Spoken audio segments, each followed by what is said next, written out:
you need to see this message before October 31. And if you're seeing this message, it's meant to find you today.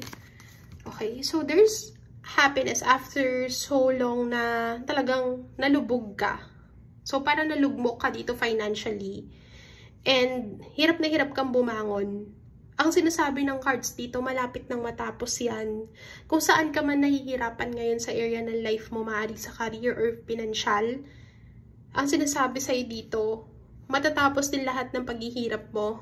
I know you're manifesting money, you're manifesting everything, and it's going to align very soon because you didn't expect how much blessing will you receive in the next few months or in the next few weeks. I'm picking something like there is a person na pwedeng hindi niya inasahan na ganun kabigat yung financials. Yung naging pwedeng loans or whatsoever na binabayaran mo ngayon, biglang bumigat.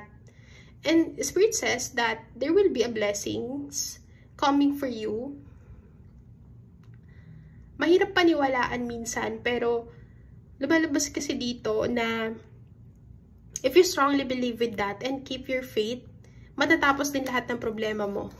So, kung nalugmok ka financial, ito na yung unti-unti mong pagbangon.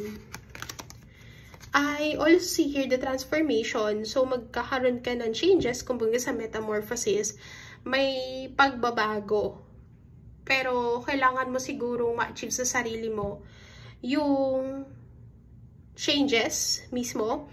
Kung meron kang kailangang baguhin, meron kang kailangang ayusin, now it's the time to do things right. And because you deserve so much better, you know that grabe yung effort mo sa araw-araw at alam ni universe yung mga pinaghihirapan mo.